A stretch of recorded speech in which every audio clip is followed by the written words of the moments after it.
Creel walked into the council to hear the latest of a new race which had been discovered in a little populated arm of the galaxy. The race had FTL, so an exhibition team was sent to initiate contact. Now they had returned, and everyone was anxious to hear about this new race in their world. The president of the council stepped up to the podium and then announced the head of the exhibition team, an Axeral named Roger. "Thank you," he said. "I'm here to present our finding of the new race, who call themselves humans." He paused, taking a moment for the image to appear showing a bipedal species on the screen. As you can see, they are a normal bipedal species typical of higher evolved life forms. 2 limbs they use to walk on called legs, the other 2 called arms. 1 head, 2 eyes, 2 ears, nose and mouth, breath oxygen, and many have fur on the top of their head, which they call hair. They are a 2-sex reproduction species, which they called male and female, Rosie said. Creel studied the image, and while the human was typical of a bipedal species, the closeness of the eyes bothered him. "Humans are interesting," Rosie said, pausing here as if to gather his thoughts before continuing. "They have developed wonderful music throughout their history. Here is a sample of 2 such songs." A song burst forth from the speakers. A human would have recognized the classical music of Bach. To Creel, he could feel the musical notes wash over him, as if he was listening to wonderful songs of his own people, before it stopped and changed to something which almost caused him panic. To a human, it would have been from a group called the Beatles. The sound ended, and Creel looked at the others who were also wondering what they just heard. A few species, like the Avaris, seemed to have enjoyed it. Creel shook his head, thinking that was typical for a Deathworlder to enjoy such a harsh sound. As you can see, their music is diverse, as is their art and cultures. Each area of their planet has a slightly different culture, beliefs, and customs, Rosie stated to the group. Creel inwardly agreed with this statement, something all species had when separated over distances. It became more unified after FTL travel and meeting other species. "The humans value family, their children especially," Rosie said. "As a species, they help their children for cycles before they are mature enough to leave. They are also highly diplomatic, enjoy talking and telling stories about anything and everything.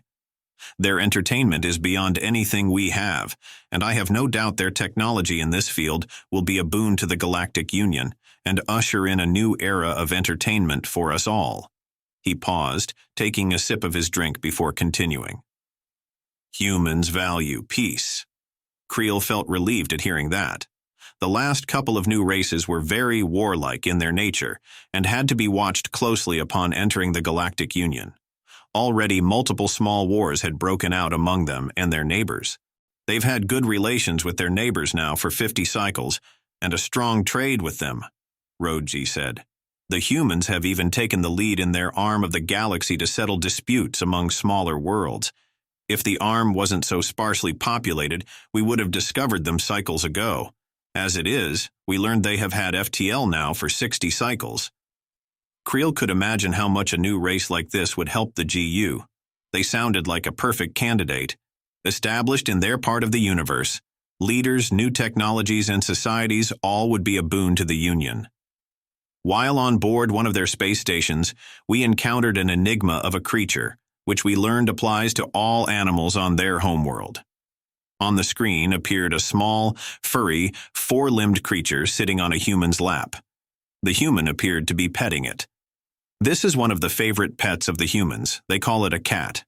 Its fur is soft, and when happy emits something the humans call a purr. Upon this creature entering the room, it hopped up onto the human's lap and settled down.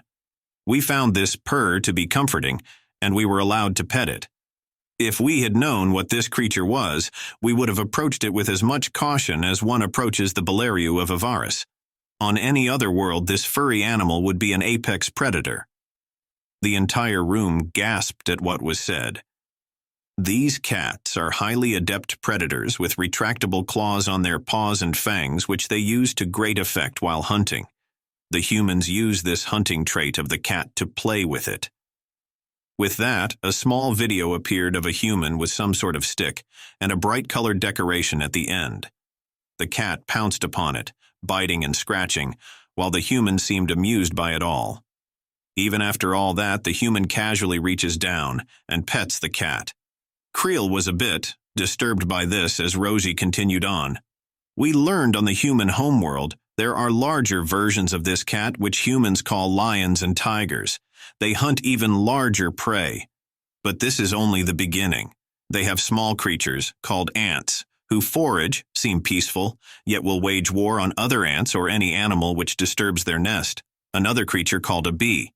It is a hard worker, produces something called honey.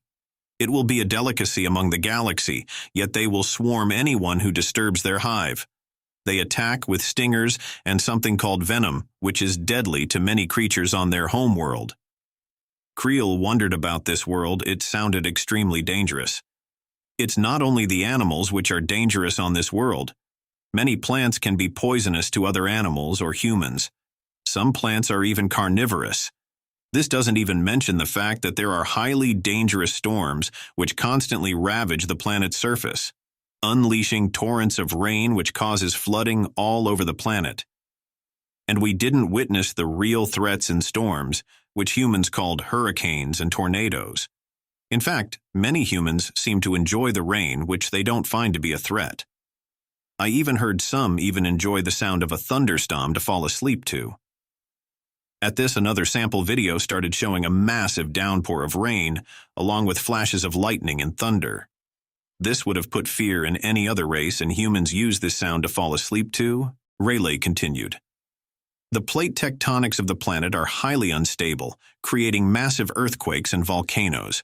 Earthquakes are constantly going on, most humans don't even feel. It's quite unsettling for anyone wishing to go there. And volcanoes, the human ambassador said at any given time, there are many of volcanoes erupting on their planet. At the time we visited, they said it was about 33. What would you rate this planet? The president asked in a shaky voice. A Death World 7, the reply came back. Creel looked on in shock. Even other Deathworlders were in shock. The current theory indicated no civilization could survive in anything above a Death World 4. You must be mistaken?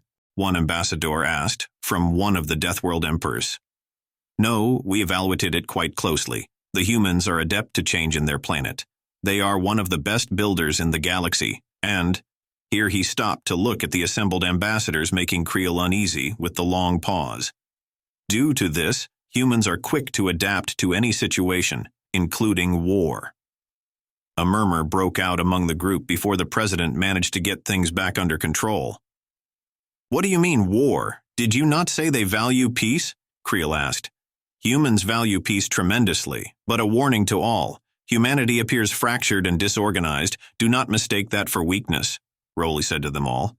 We learned 20 cycles ago humanity also encountered the Yarleks.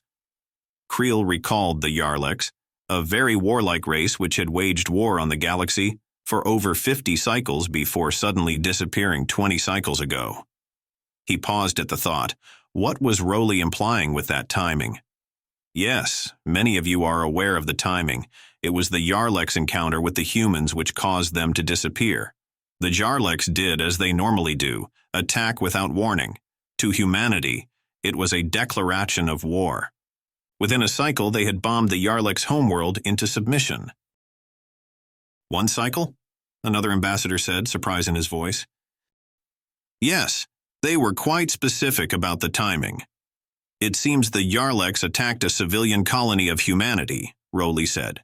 I urge you all to tell your governments never to do this. Humanity reacts with ferocity that will make the Yarleks seem tame. And we're voting to allow them in. Another ambassador asked, his voice now filled with fear. The humans, well, Rowley paused here to collect his thoughts.